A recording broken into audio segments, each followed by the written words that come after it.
Okay, let's unpack this. We have this fascinating collection of sources today, and they're all centered around this unnamed, pervasive feeling of stasis. Hmm. Our listener, the learner, sent in material that isn't really asking us to solve a big, dramatic crisis.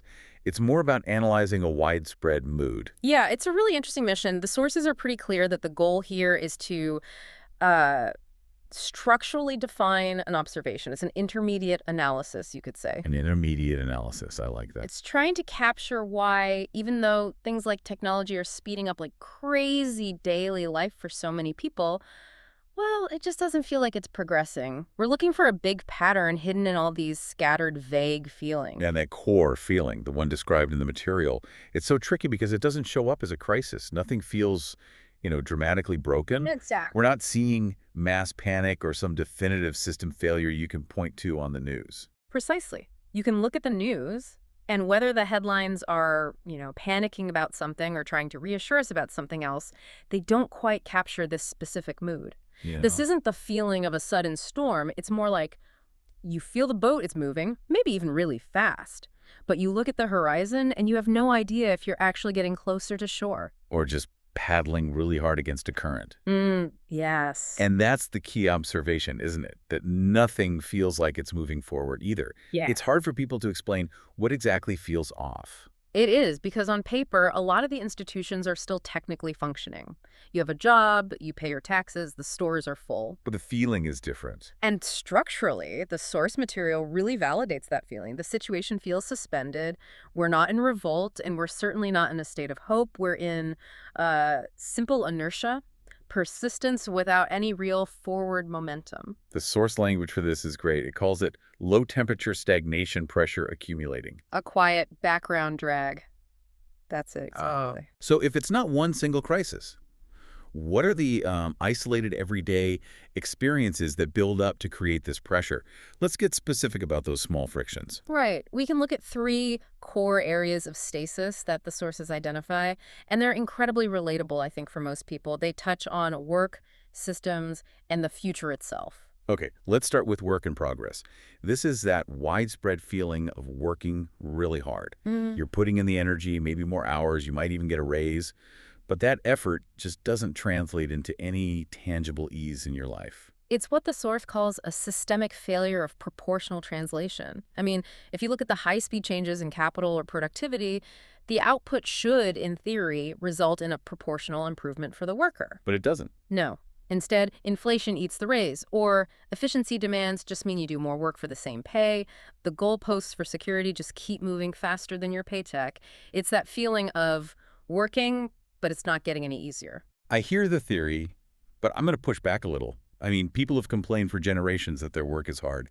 What makes this feeling structurally different today?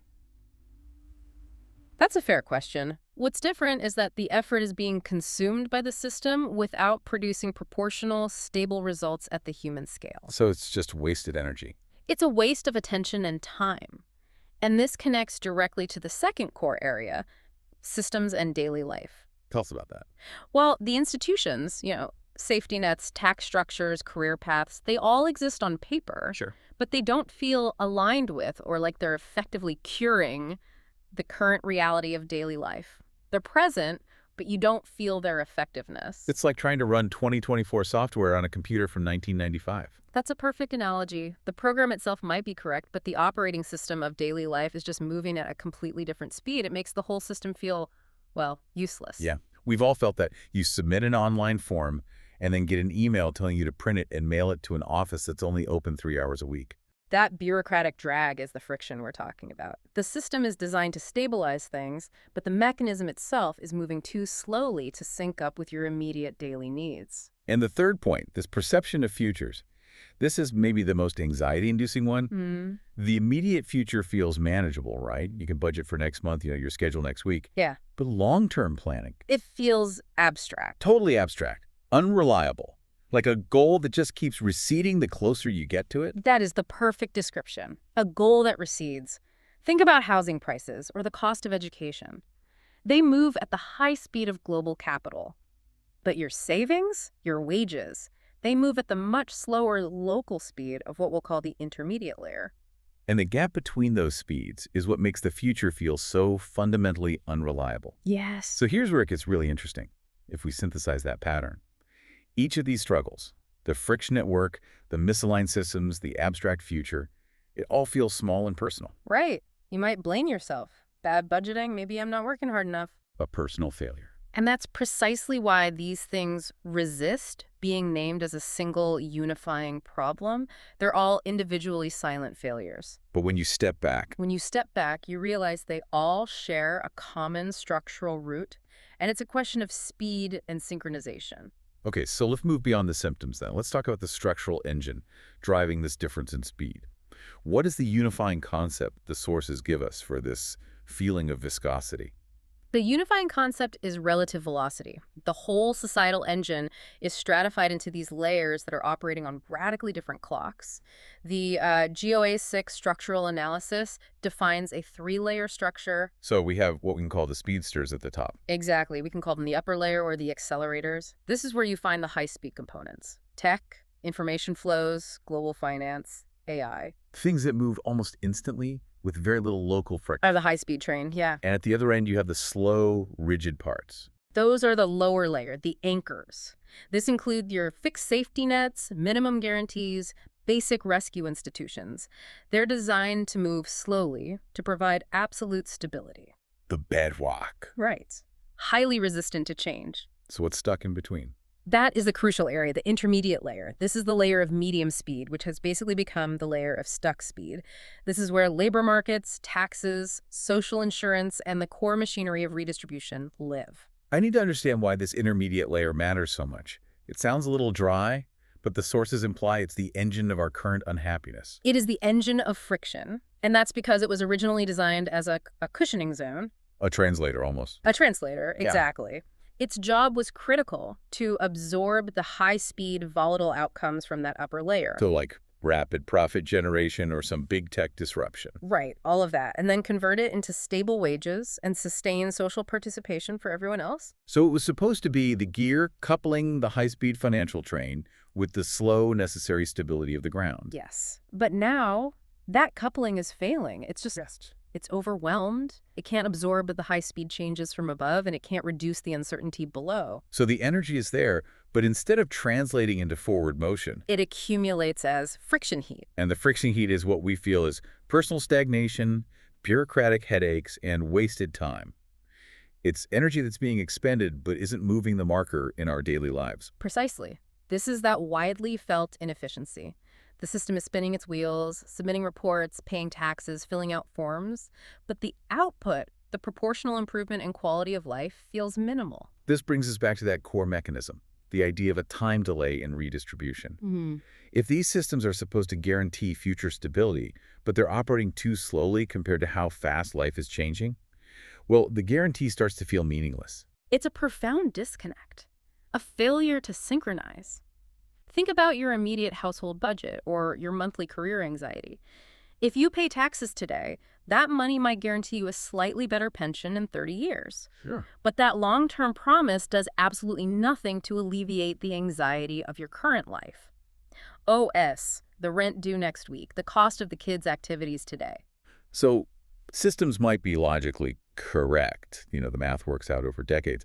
But because the effect is so delayed, they feel entirely absent in our daily lived experience. The source material is quite sharp on this. The real-world evaluation of a system isn't based on its theoretical correctness. It's based on its speed and synchronization with a person's current reality. If the intermediate layer moves too slow, it becomes what the sources call an absent present. Absent present, yeah. Now that we have this framework of deceleration, we can finally talk about the language used to describe it. Because looking back, years from now, it's likely that historians or commentators will say something definitive. They will. They'll say trust collapsed. But we have to differentiate. The sources offer us three potential states of deterioration, all defined by speed. There's true collapse, that's fast, hot anger, riots. Okay. Then there's stoppage, which is slow, cold, apathy, total withdrawal. But then there's the current state we're observing, deceleration. And deceleration is characterized by what specific behavior? It Yeah. sounds like people are still participating, they just feel heavy. It's defined by inertia, stickiness, and a quiet preparation for departure. One of the Japanese sources uses the term ryuas, which translates roughly to those silently preparing to check out. Wow. Like holding a resignation letter in your pocket, but for society. That's a good way to put it. This isn't open anger. It's a silent withdrawal of conviction. Which is powerful. It means most of the friction isn't happening in the streets, but in the internal lives of individuals. Exactly. And the GOA-6 thesis argues that this deceleration state is the largest, hardest to see zone, precisely because it looks just like a normal functioning society. You still show up to work, you still pay your taxes. But it's all slowed down and stripped of belief. So that eventual language, trust collapsed, it just doesn't capture how it feels right now, which is just continuing without conviction. Right. And the sources explain why this is happening. The existing narratives have failed because they're running on the wrong speed. Success stories about hard work leading to guaranteed prosperity feel unbelievable. They don't account for the high-speed forces eating into that middle layer. And salvation stories about big government programs feel unrelatable because they're too slow and abstract to help with today's problems. So the dominant, silent attitude that's left is just continuing but not believing. Which structurally makes perfect sense. We saw earlier that language, or what we can call the narrative layer, always trails behind the operational experience. The system is moving slow, so the narrative about the problem moves slow. The words we need haven't caught up to the feeling yet. The language that finally labels the problem only arrives after the friction has been building up for a long, long time. Belief, or credit, is ultimately evaluated not by its correctness, but by its speed. It's synchronization with the real world. If that intermediate layer is stuck, the conviction attached to it eventually gets stuck, too. So what does this all mean for us now? We've analyzed this deceleration as a pure observation, not a warning or some prediction of doom. We've managed to decode that pervasive ambient feeling of things are stuck. And this deep dive is explicitly defined that way. Observation before the words settle. It's an intermediate analysis before things stop. We've identified that the friction you're feeling is happening in that crucial translator layer. Labor and redistribution. Because its speed is just incompatible with the high-speed forces above it. And the fact that we don't really have a single name for this friction yet is actually an inherent part of the process. We're observing the slowest, quietest, largest state of deterioration, which takes time to reveal itself. And that leads us to the final thought the source material leaves us with. Trust rarely collapses suddenly. It slows first. It's the inertia, the drag, that silent withdrawal of belief that defines this era, not some sudden break.